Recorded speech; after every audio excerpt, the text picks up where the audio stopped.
The purpose of this video is you're trying to transfer information to an executive or a CFO about budgeting for cultural transformation or leadership development. Quantifying the transformation cost, if you will. So developing leaders and getting them to master new leadership skills in the digital age is going to improve team performance exponentially. Be sure you stick around to the end of this video because I'm going to show you how to get in touch with me and how to transform your organization with the new leadership skills of the 21st century, leading in a digital age. Also, if you're on YouTube, click the subscribe button. Quantifying transformation costs and developing leaders and getting them to master new leadership skills in the digital age is going to improve your performance exponentially. My name is 𝐂𝐄𝐎𝐭𝐢𝐧. I've done a lot of things. I've been invited to the Oval Office, spoken with many politicians, senators, congressmen, presidents, several leaders throughout the country, head CEOs. I've helped PGA golfers get on the PGA Tour. I've helped many alcoholics get into long-term recovery, and I'm a serial entrepreneur, and I mentor a lot of successful executives. So questions that I start with that are on the minds of executives is how do we help our managers maximize team performance? What are the biggest challenges for leading in the digital age? And how do we quantify the return on investment for people and leadership development? So the key concept to get across here is the best CFOs, boards, and C-suite executives have a watchful eye on the salary-to-revenue ratio or payroll-to-revenue ratios. What is that? What is a payroll-to-revenue ratio? It's a productivity metric that measures how effectively a business utilizes its labor cost to produce revenue.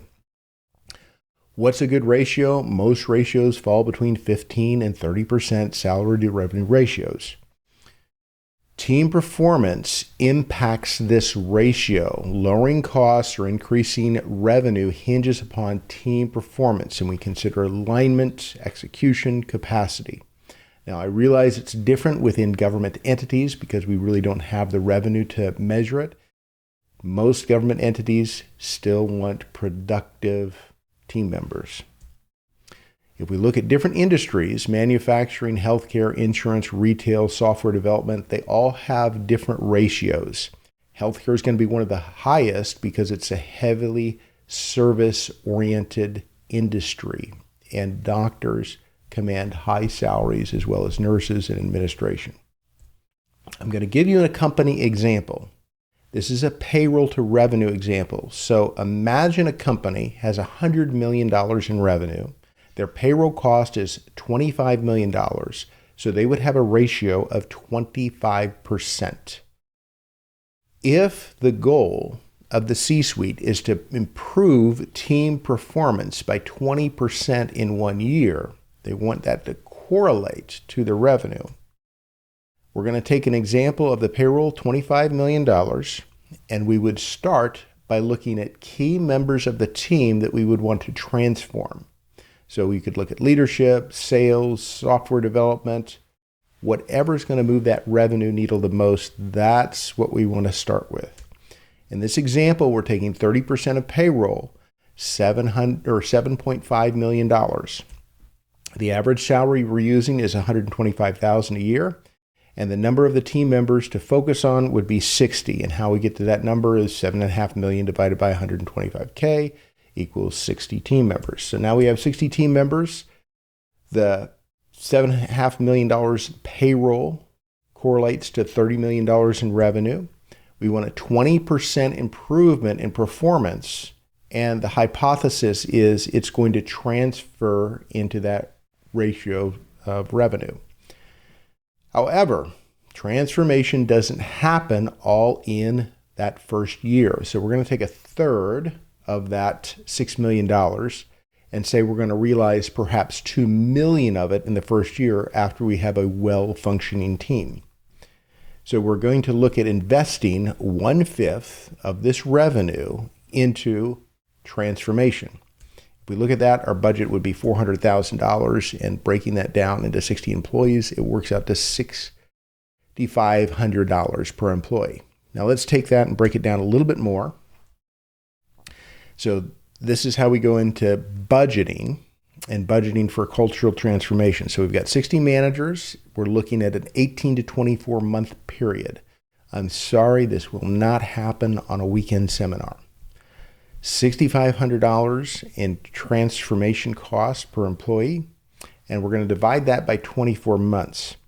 So if we're looking at transforming this organization, bringing in some of the best top coaches and trainers in the country, we have a budget of $16,000 plus a month, and per employee under $300.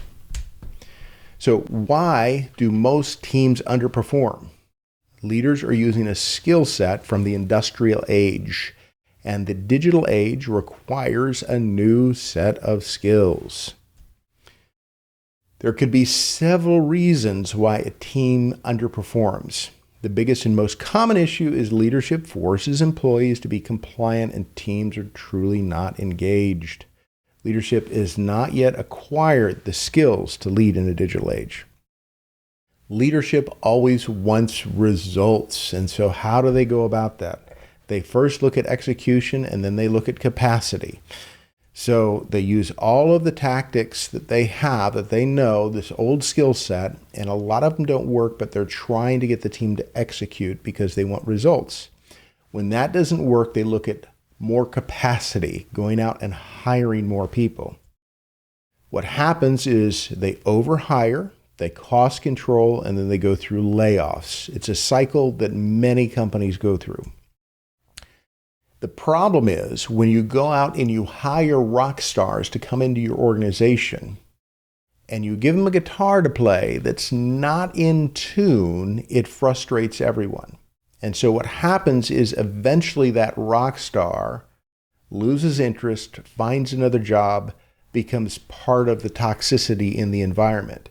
It's so much better to look from the ground up and start transforming the whole company, the whole culture, versus bringing in the rock stars to do that, because they might not have those skill sets and you might not have that environment to transform them.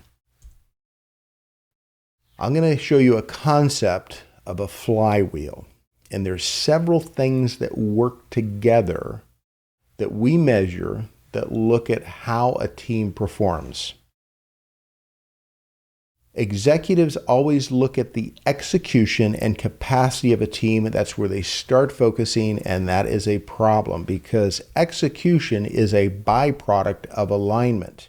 Eventually, executives and managers figure this out, but they have difficulty getting alignment because of relational trust and psychological safety.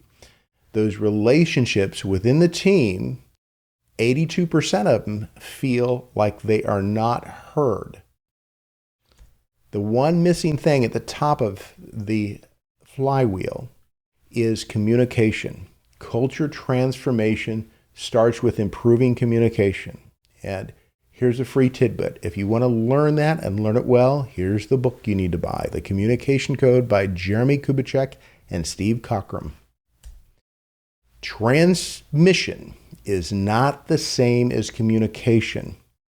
A lot of managers and leaders are transmitting that information. This is your number one problem. You can't solve the execution problem, the alignment problem, the capacity problem until we nail this problem.